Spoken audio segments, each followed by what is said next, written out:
Hello, I am Hala Mohammed Alauna. Our project today is gas sensor. In this project, we will learn how to detect smoke and inflammable gases using an MQ2 sensor.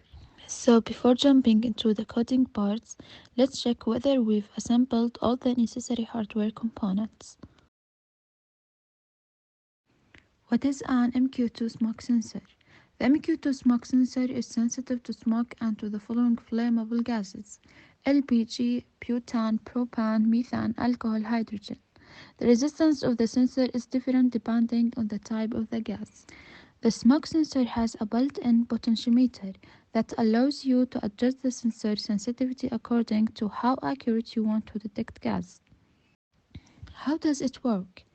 The voltage that the sensor outputs changes accordingly to the smoke gas level that exists in the atmosphere.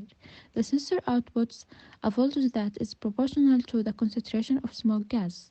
In other words, the relationship between voltage and gas concentration is the following: the greater the gas concentration, the greater the output voltage. The lower the gas concentration, the lower the output voltage. The output can be an analog signal A node that can be read with an analog input of the Arduino, or a digital output D node that can be read with a digital input of the Arduino. The MQT sensor has 4 pins: pin wiring to Arduino Uno, A node analog pins, D node digital pins, ground, and VCC 5 volt. This our simulation in Tinkercad. We made this simulation only to clarify our idea in the hardware. The first figure, as we can see, if there is no gas leak, the green LED is on and the buzzer is turned off. In the second figure, as we can see, if there is a gas leak, the red LED is on and the buzzer is turned on. Hi, my name is Omar Afouri and I'm going to demonstrate the procedure of the design. Our idea is detecting inflammable gases using gas sensor. So we used an MQ2 gas sensor because it's sensitive to smoke and the flammable gas.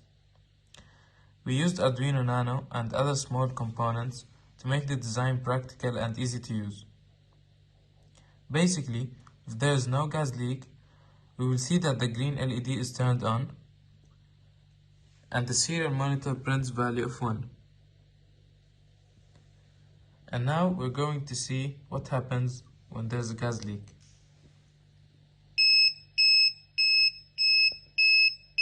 As we can see, the red LED and the buzzer are on and the serial monitor prints 0.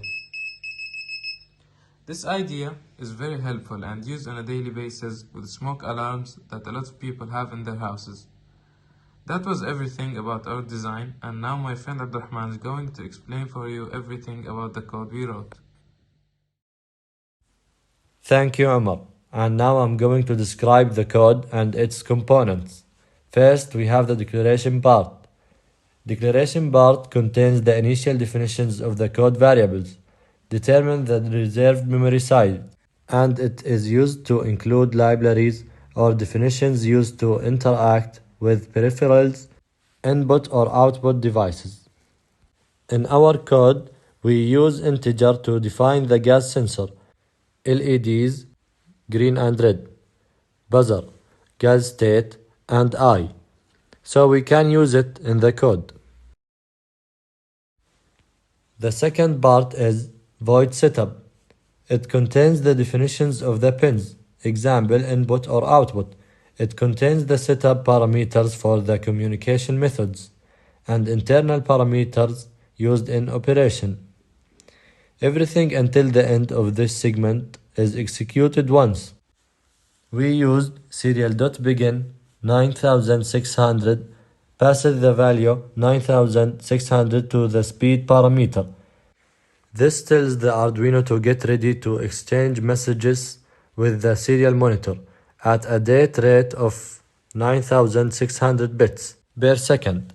That's 9600 binary ones or zeros per second and is commonly called a baud rate. Then we use pin mode to define the variable and configuration. Example, pin mode buzzer output, or pin mode gas sensor input. That was it for the void setup part. And now moving to the last segment, void loop. The void loop is the most important segment. This is where the body of the code is written. It uses the parameters in the previous segments, or can declare new parameter. Also, the code within this part is executed then repeat itself in an infinite loop. In the main code we use if statement. In void loop we define gas state equal digital read for the gas sensor to read the state of the gas sensor. Then we use serial.println to go to the next line and print the gas state. Then we use if statement for the gas state if it's equal 0. If it's equal 0, digital write green LED 0. Serial.println there is a gas. And here we know if there is a gas leak. Then we use for statement to turn on the red light, give it the value of 1. So I write digital write red LED 1.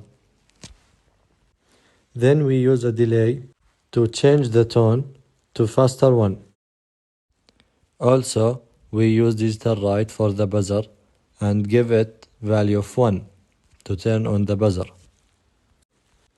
Else, if there is no gas leak, we will use digital write for the green LED and give it the value of 1, and the green LED will be on. Then we will use digital write for red LED and buzzer and give them a value of 0 to turn them off. We have two cases. 1. If there is a gas leak, red LED and buzzer will turn on and the green LED will be off. MQ2, it will read 0 value in pin 7. 2. If there is no gas leak, green LED will stay on, the red LED and buzzer will stay off. MQ2, it will read 1 value in pin 7. Also, we used 3 for loops to control the speed of the LED and the buzzer.